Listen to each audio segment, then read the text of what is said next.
Oh, hello. I was just looking at where Shakespeare used to produce a lot of his plays at the Globe. Nice place. Nice to have you on the program, and welcome. We are going to meet one of our great friends. Her name is Jenny Janes Armati. She's an artist. She's been on the program before, and I thought we might have the opportunity of having another chat with her and looking at her beautiful paintings, her new collection. We're also going to meet a very great artist as well, another one, a gentleman, Robert Juniper.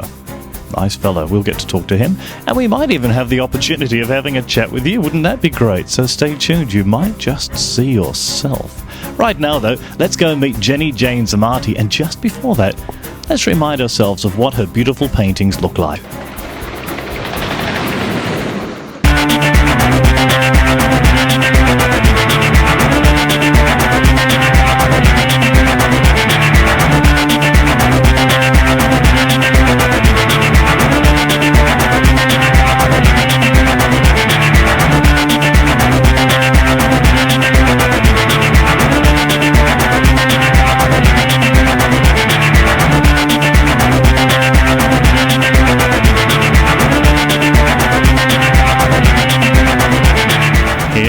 Our very good friend, our very great artist, Jenny Janes Armati, joining us right now. How are you, Jenny? I'm well, John. Now, we haven't seen you, it's been about a year since we... Over a year. Yeah, and your last exhibition was fabulous. So I remember it, there was a lot of my favourite kind of green in there, kind of like almost like a bush green, but not quite.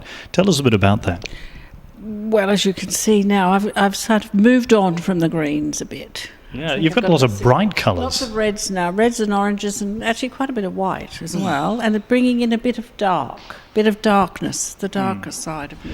Now, what's happened there? Because to see darkness in your paintings is surprising, yet you can absolutely see it's your work. So why the darkness?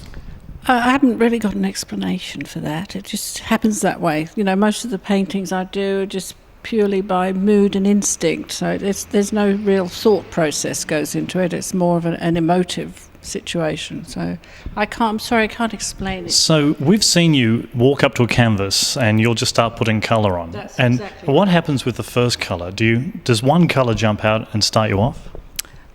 Well, I just literally grab the colour nearby and start with that and build up on that and put some other colours on, and then I scrape them off sometimes, or put some white over the top or some browns. And my paintings are a process of the layers. That's exactly what they are. As you see, some of them take months to complete, and there are sometimes 20 layers of paint on a canvas. Now that of course gives us some lovely depth too, and quite literally when you look into it. Now, are you surprised when you see, like I did, when you see these bright colours in your paintings? Did you step back and think, where did that come from? I do. I am surprised, because in actual fact I rather like the dark ones, and sometimes I attempt to go dark, and some colour always seems to come in somewhere, much to my disgust, really.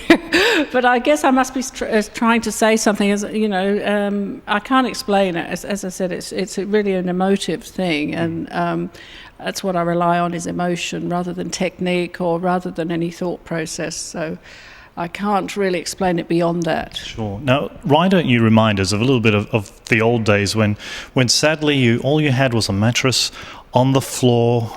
Of course, you were living in Paris.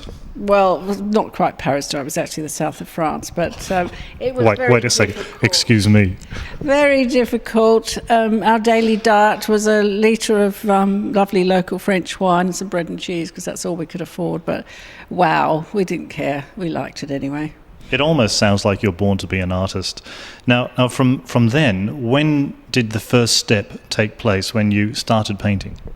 I started painting actually in France when I was photographing my food column as Jenny Janes, sending it back to Perth, and the backgrounds were getting a bit boring, if you can believe that, in France, and I painted some watercolours for my background and put my food in front of it and photographed that, and that was when it all started. So art by necessity, and there it was. Well, that's how all the best things happen, I think. And then you painted some other rather big pieces, and thanks to remarkable Doug. Yes, to my darling Douglas, he took them into work in his office in California, and they just sold off the walls. Which Quite was literally. fantastic. Now, this is in the heyday of Silicon Valley too, right? It was. There was a nice little bit of a bubble going on there on the stock market, so there was a lot of money washing around. But that's not to say the paintings weren't Now, fabulous. how about when you came back to Australia? What happened then with your paintings?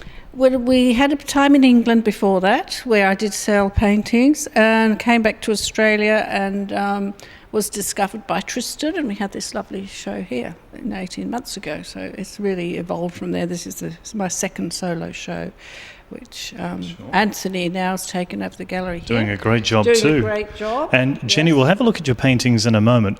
But remember, your fans are watching you right now who've got your paintings. You think there are any? Yes, there are many. I'm one. How would you describe, and is it possible to describe the sort of people that like your art?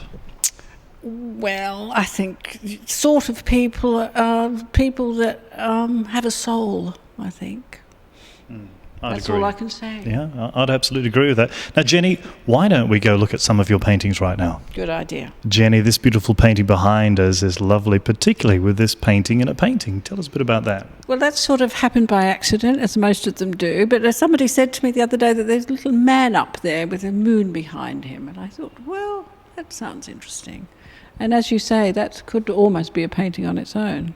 How long did it take you to put this together? Well, it starts an hour at a time, really, but it's probably been in the studio for a month or so. And what were you thinking about the dividing line? I wasn't really thinking. I think I just liked the idea of a splash of yellow in there, and it worked. So I think that's the key with some of these paintings is knowing when to stop. Oh, here we go. This one's been tucked away. I think this one's been on the go for a couple of years now. It's had a lot of lives before I managed to come up with something that I felt I liked. And this is where I think my paintings work best, is when you look down through and you do see a lot of layers. It looks like a TV set exploding to me. Does it? Oh, that's very interesting. I think of it as a sort of almost a fabric. The white is almost the texture of a fabric, of a canvas. Oh, this is great. Of course, garden shed.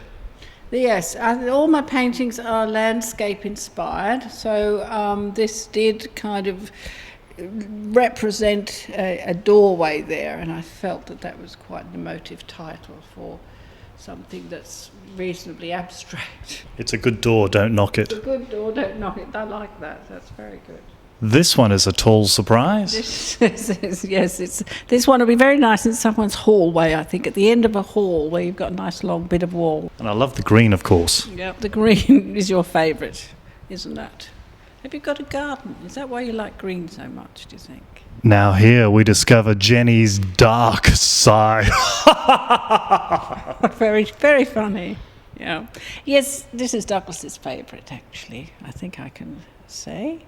So it's got pride of place in the gallery here. Another tall surprise. Now, Jenny, clearly some darkness here. Was this where you tried to fight the darkness and the colour just kept jumping out? I think you're right. I think that's what happened.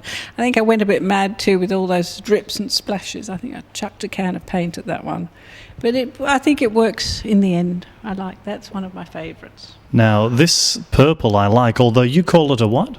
Hot pink, I would call that, really. More like a cerise. All right, we'll let the viewers decide. Hot pink or purple? You decide. Certainly the quality of the painting is lovely. Now, getting the red to fit in here seems like a bit of an artistic challenge. How did you do that? What, the red and the pink together, you mean? Yes, shouldn't really be seen, should it? You made it work. I do. I like those clashing colours. I like shocking people, I think. Here's a series, Jenny. This one, what would you say about this? Dark side? That's another dark side, isn't it?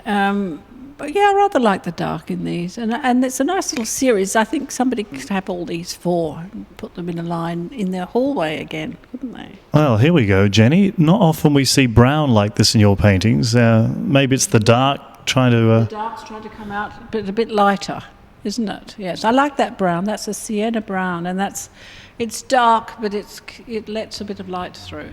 Now, I've deliberately used some TV magic to make this painting look super bright and alive when it is alive, but oh my goodness, let's see it evolve as we discover what's going on here. Well, there's lots of layers again in that, and that's one of those paintings when I think if I hadn't stopped then, it was like knowing when to stop with that, because I think it just works beautifully. And the brown is back again in a... Of course, the pink too, look. Pink, orange, and this, I like this one because of the drips going every which way, giving it lots of movement, I think. Now, this one seems to hark back to your style of almost a year ago. Well, it's surprising you say that, John, because it's actually the latest one in this collection. It was only completed last week. Jenny, every artist loves red, of course. Yeah. You've put plenty here. I have got a lot of red, haven't I? I can't tell you how many tubes of expensive oil paints. That red oil is probably the most expensive in the collection. And big red here. This one's the gallery owner's favourite, isn't it? Yes, it is. He loves it because it's got a lot of darkness in it, but in actual fact, at the same time, it has a lot of light. And he feels that whatever mood he was in, he would enjoy that. Now, this is a painting that we can't buy because it's already been sold. Tell us who bought it.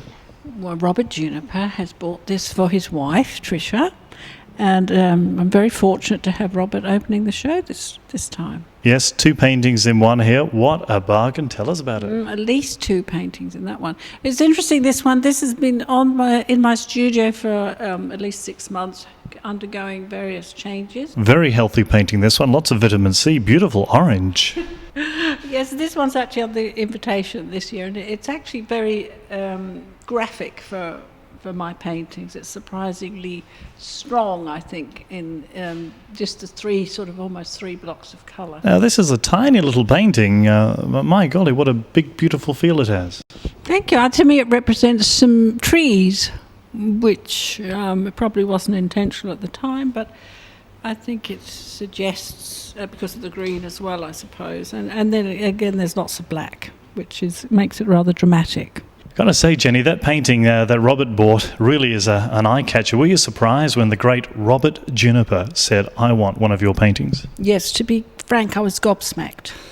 I thought it was wonderful. I thought it was a real accolade to have him. And what do you think he saw in your paintings? Well, I think, I don't know yet until the opening of the show, John, quite honestly. I don't know what he's going to say, but he did say that he thought they were very consistent.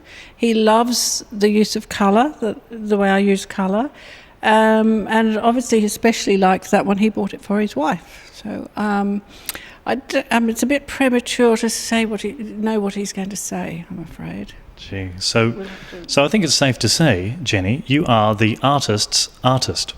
That's very nice. Yeah, sounds good. I like that. Now, I want to go talk to all the people that want to see your art on opening day. So we're going to have to do a little bit of TV magic, and we'll come back on opening night. Shall we do that? Fantastic.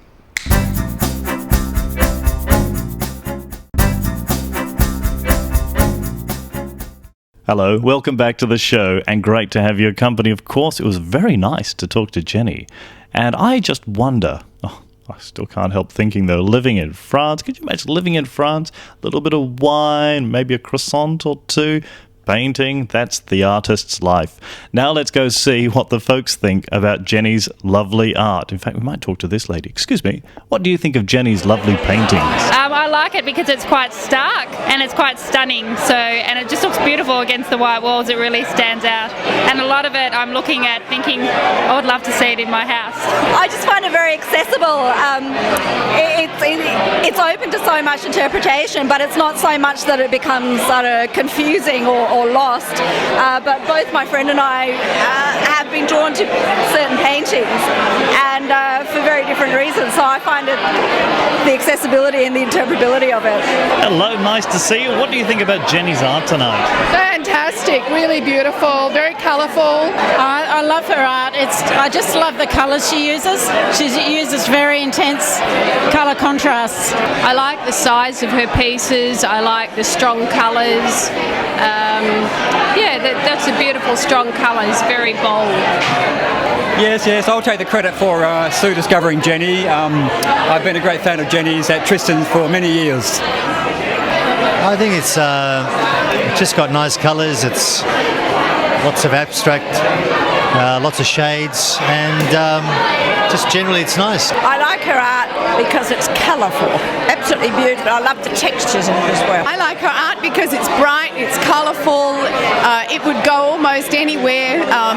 It's a lot of texture to it. It's just really interesting. As we look around at all these people, who's this? Hello there, Doug. Oh, look, it's just a fantastic night. It's just wonderful to see such a great crowd for a wonderful show. And I'm just thrilled for Jenny. It's been a wonderful evening. Hi, my name is Molly.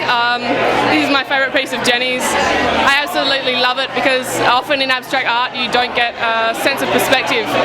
And with this one there's so much depth and so much added to it with the light and the darkness. And I really think that Jenny's incredibly brave with her use of the colour black and her bright colours. And this one's quite sombre and meaningful and it really, really spoke to me when I first saw it and even more so seeing it hung here tonight. My art tip for the folks at home is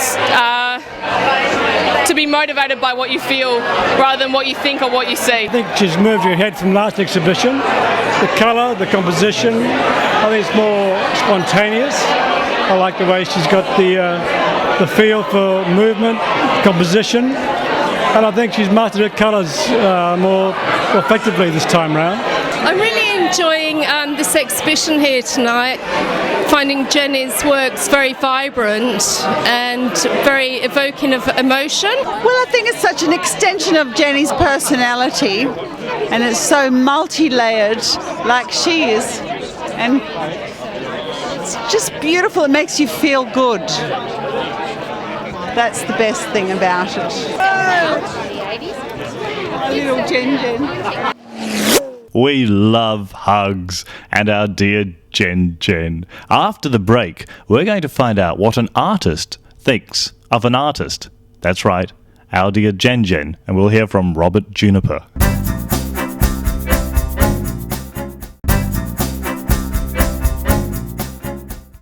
Welcome back to the show. Now here's a real treat.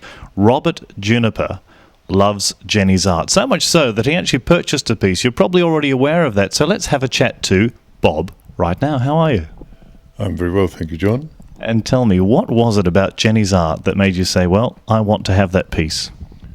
Well, I can start off by saying I saw her first exhibition about 18 months ago, and I thought to myself, this lady knows what she's on about.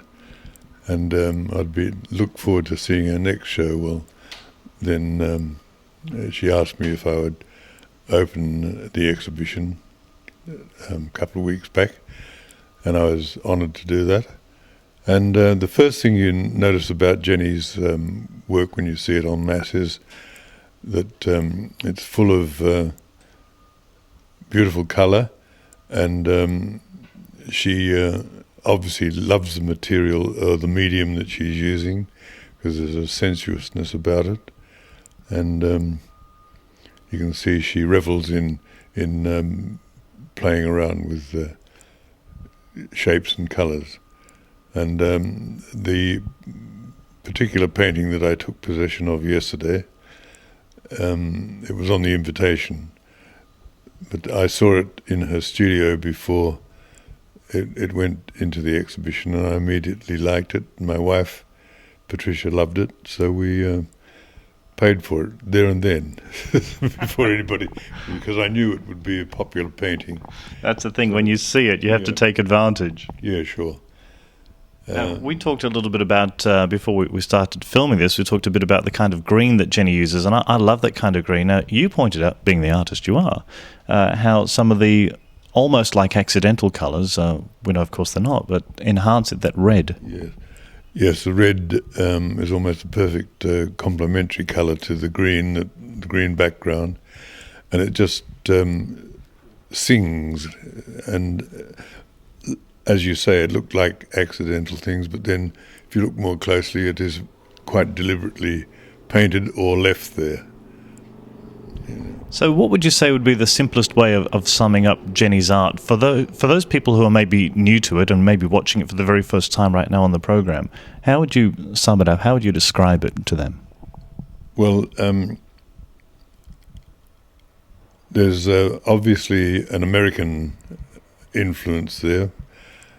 Hans Hofmann in particular. She obviously enjoys these rectangular areas of colour which play against each other. It's almost like it's a painting within a painting sometimes. It is, yes, and the I've always admired painters who have what I call, or what we call, painterliness. That is, you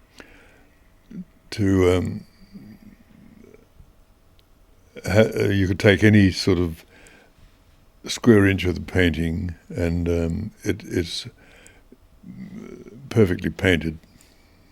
It's as simple as that. Bob Juniper, Robert Juniper, a real pleasure having you here today. And of course, how tremendous is it that we've had this opportunity to meet through Jenny's beautiful art. Where do you think you will hang her lovely painting?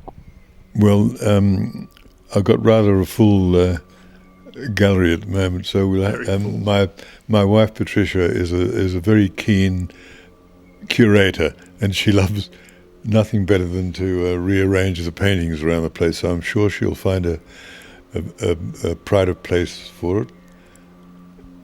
With a bit of shuffling around, as you can see, the place is rather. Anyway, we were supposed to be talking about Jenny's work. Perhaps we should go into the studio and show you the piece that I've just taken possession of. I think that would be a great idea. Let's go to the studio right now. And here we are. This is it. This is the painting that Bob loved so much. Well, tell us about it. Well, as I was saying earlier on, there's a painterliness about it.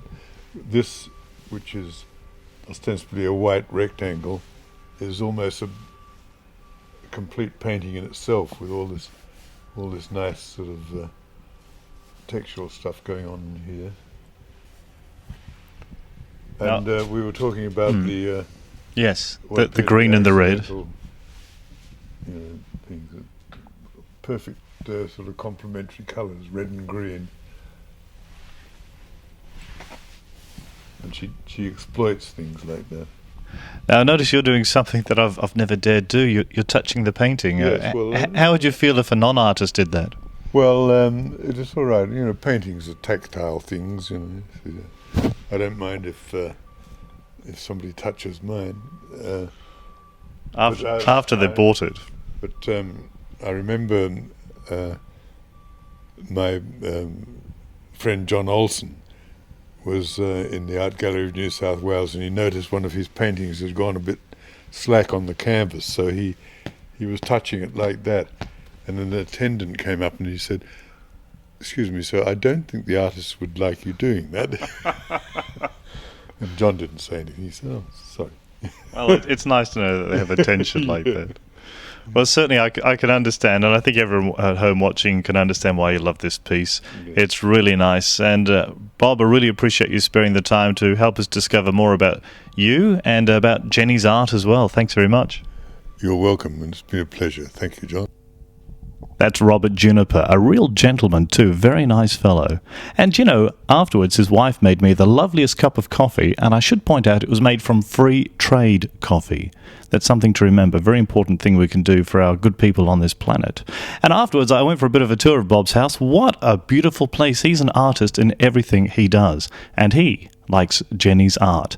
Now, just before we run out of time, if you'd like to contact me, this is how you can do it. You can email john@apix.com. You could go to the website www.johnlewis.apix.com, or you could send a letter to PO Box 6721 East Perth 6892. And if you got your mobile phone handy for a standard call charge, you could send a text on 0404 005 882. And it's that easy. I look forward to your correspondence, I really do. And I look forward to your company next time. Do you know, I was told that you should not have your eyes right in the center of the camera. I don't know why. What is the problem with that? I mean, can you possibly... Oh, I see.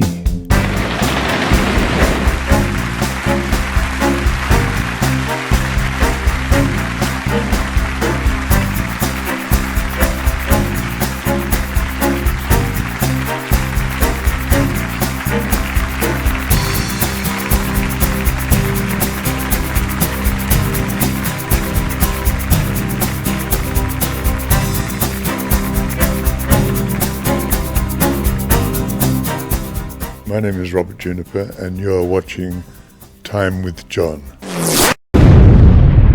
Obviously, an American influence there. Hans Hofmann in particular. She obviously enjoys these rectangular areas of colour which play against each other. It's almost like it's a painting within a painting sometimes. It is, yes, and the I've always admired painters who have what I call, or what we call, painterliness. That is, you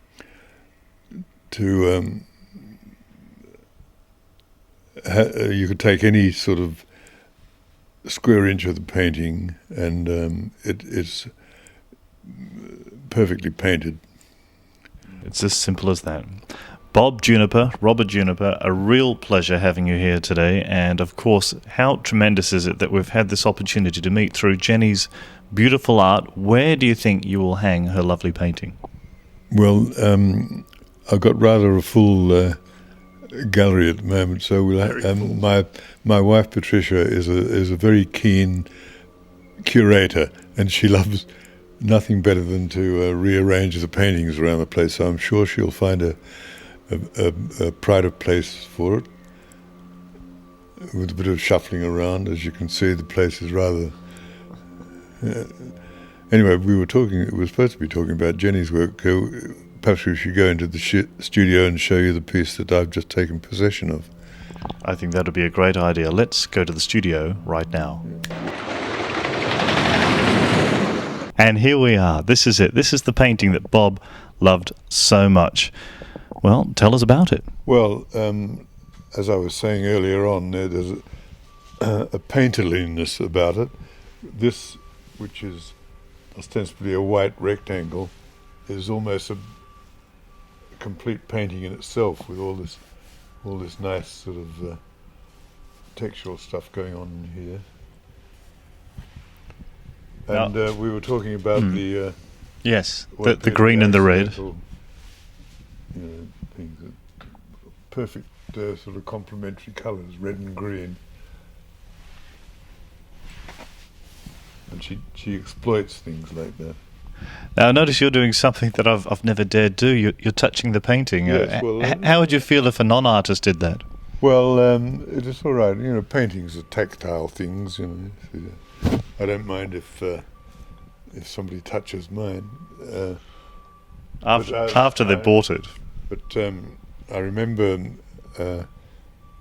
my friend John Olsen was in the Art Gallery of New South Wales, and he noticed one of his paintings had gone a bit slack on the canvas, so he was touching it like that, and an attendant came up and he said, "Excuse me, sir, I don't think the artist would like you doing that."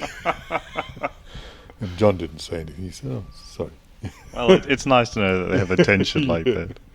Well, certainly I can understand, and I think everyone at home watching can understand why you love this piece. Yes. It's really nice. And Bob, I really appreciate you sparing the time to help us discover more about you and about Jenny's art as well. Thanks very much. You're welcome, and it's been a pleasure. Thank you, John. That's Robert Juniper, a real gentleman too, very nice fellow. And you know, afterwards his wife made me the loveliest cup of coffee, and I should point out it was made from free trade coffee. That's something to remember, very important thing we can do for our good people on this planet.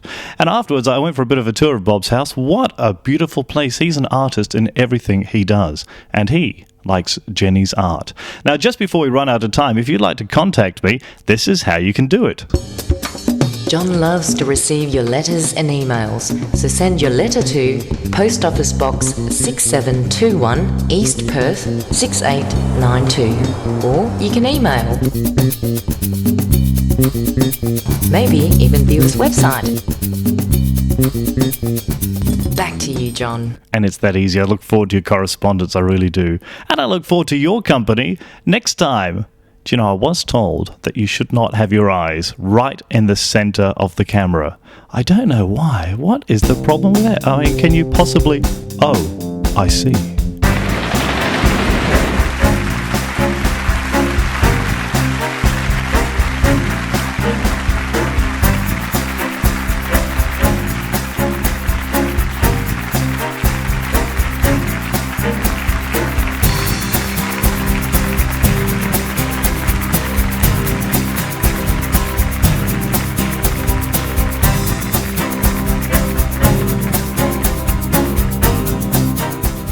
My name is Robert Juniper, and you are watching Time with John.